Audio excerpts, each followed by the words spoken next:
Bonjour à toutes et à tous, je suis contente de vous retrouver aujourd'hui pour partager avec vous une petite création que j'ai faite pour une décoration de la maison, de salon, chambre, ce que vous voulez. Donc c'est un treillis, alors c'est une idée qui n'est pas de moi, hein. J'ai vu le même genre de choses sur Pinterest et j'ai décidé de, voilà, de refaire un petit peu à ma façon.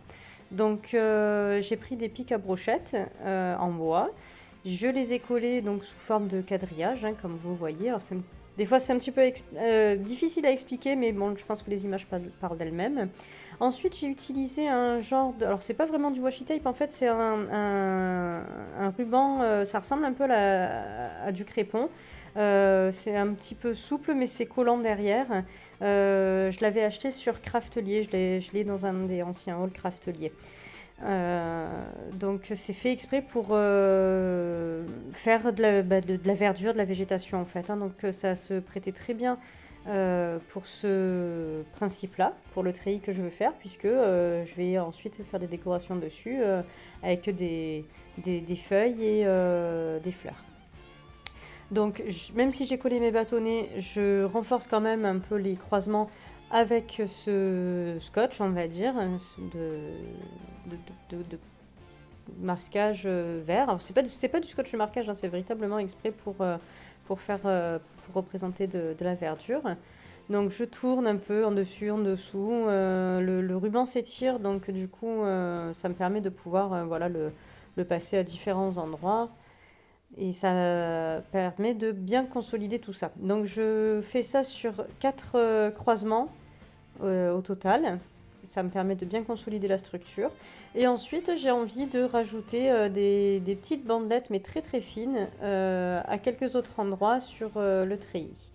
Donc je reprends mon ruban, je le découpe en 4 dans le sens de la longueur, pour avoir la largeur qui m'intéresse. Je colle le bout, le départ, puisque même s'il est un petit peu collant, c'est pas suffisant pour que ça adhère véritablement bien au bois.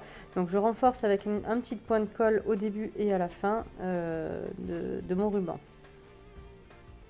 Voilà. Et ensuite, donc, je viens tourner autour du bâtonnet en laissant un peu d'espace vide pour qu'on voit le bois en dessous et que ça fasse vraiment juste un ruban. Voilà. J'ai coupé, hein, c'était juste pour que vous voyez le principe. Donc quand ça me convient, je coupe l'extrémité, je remets un point de colle pour consolider. Alors ça pourrait très bien se faire avec du washi tape aussi de cette couleur-là, hein. Et ensuite, donc je prends de la feutrine pour faire des brins d'herbe. Donc comme vous voyez, donc ma feutrine, donc c'est celle que j'avais achetée chez Ziman. Donc je découpe dedans de longues fines tiges d'herbe de deux verts différents, du vert foncé et du vert clair. Vous allez voir après comment ça va s'appliquer, comment je vais l'appliquer sur ma création. Donc je découpe toutes mes petites tiges.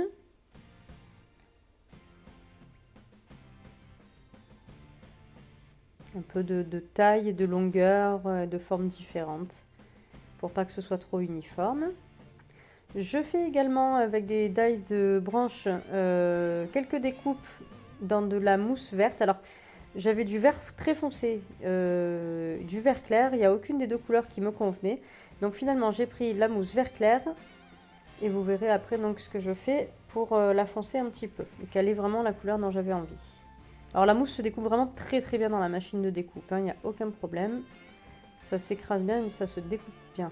Et ça reprend bien forme une fois qu'on l'enlève de la machine. Donc voilà, pour foncer un petit peu mes tiges, je prends simplement un feutre à alcool qui vient de chez Action. Et je passe simplement le marqueur voilà, sur toutes les feuilles. Alors je ne suis pas passée sur le côté parce que du coup ça laissait un petit peu de vert clair. Et finalement c'était pas mal parce que comme ça faisait un petit démarquage. Donc voilà, là je vous montre simplement le numéro, c'est le feutre 243 que j'ai utilisé pour pour foncer un petit peu mes petites tiges, mes petites branches de feuilles. Donc je les colle avec le pistolet à colle, ça adhère très très bien, il n'y a pas de souci. J'ai pas pris de papier parce que je voulais vraiment des matières qui risquent moins de se déchirer ou de s'abîmer dans le temps.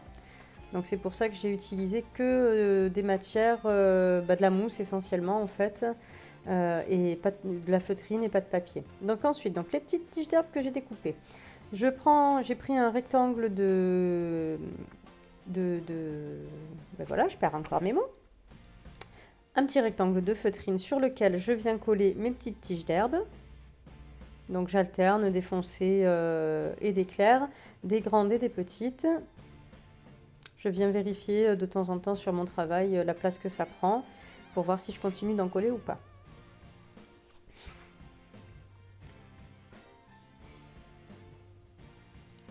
Voilà, alors j'ai collé avec la colle chaude, au pistolet à colle chaude, ça marchait très bien. J'ai voulu essayer avec de la colle liquide, c'est plus difficile à faire adhérer, on colle une tige par-dessus, les autres s'en vont, donc finalement j'ai tout refait au pistolet à colle. Ensuite, le rectangle vert donc, qui va venir devant, ça cache l'arrière où il y a tout qui est collé. Je viens simplement faire des petites entailles pour que ça fasse aussi un petit effet d'herbe, de gazon. Voilà, quand ça me convient, donc les bandelettes qui dépassent, je viens les replier à l'arrière de mon travail. Et je viens coller le tout donc sur la partie basse de mon treillis. Avec du pistolet, avec l'aide du pistolet à colle. Donc ensuite, alors je vous ai passé les étapes où je découpe toutes les feuilles. J'ai pris des dies de fleurs. J'ai découpé dans diverses couleurs de mousse, de feuilles de mousse. Je viens faire le centre avec des enamel dots. Ou pour certaines, pour les plus petites, je vais prendre des demi-perles.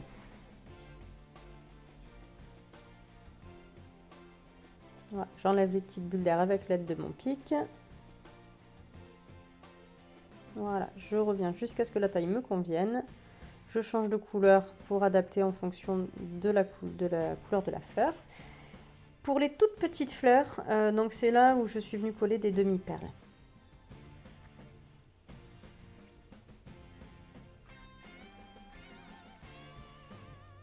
Voilà, je vais mettre un pic à strass pour le diamond painting, en fait c'est très pratique.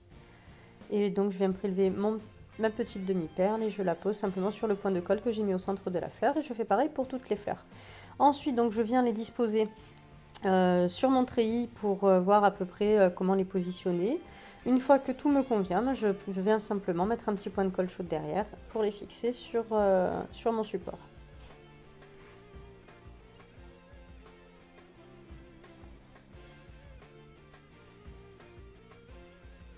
Donc j'en ai mis sur les armes et puis essentiellement donc sur les croisements du treillis et deux petites également sur les feuilles.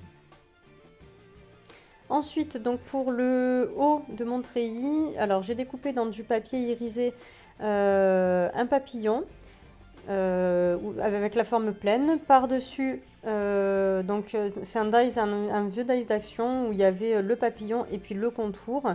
Comme ça permet d'avoir un fond de couleur et le papillon dessus qui est différent. Pour le plastifier, comme j'avais pas envie de prendre une feuille de plastifieuse entière pour un petit élément comme ça, j'ai simplement pris du gros scotch transparent. J'ai collé mes deux papillons. J'ai remis du scotch transparent par-dessus. Et puis j'ai découpé autour et comme ça me le plastifie puisque comme je vous disais je voulais un élément durable et le papier j'avais trop peur que ça s'abîme.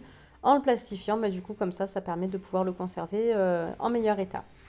Donc je le fixe, alors comme c'est du plastique la prise est un peu plus longue donc c'est pour ça que je le maintiens un petit moment jusqu'à ce que ça me semble bon. Voilà, et puis en même temps je profite pour relever un petit peu les ailes pour avoir un petit peu cet effet de relief.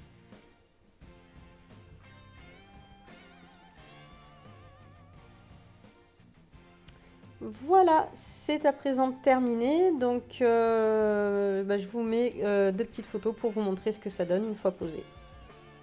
Donc, voilà, pour le voir en entier, du coup, j'ai mis un peu de travers, mais comme ça vous donne une idée du travail en entier. Voilà, je vous le remontre d'un peu plus près. Et c'est vraiment, voilà, je l'ai posé sur un mur blanc. On met un petit clou invisible, on le fixe, ça tient très facilement parce que c'est léger. C'est vraiment très très bien. En tout cas, merci d'avoir regardé cette vidéo jusque-là. J'espère que ça vous plaira et que ça vous donnera envie de faire une création du même style. Merci de me mettre un petit pouce bleu et de vous abonner si c'est pas fait. À bientôt, prenez soin de vous. Au revoir.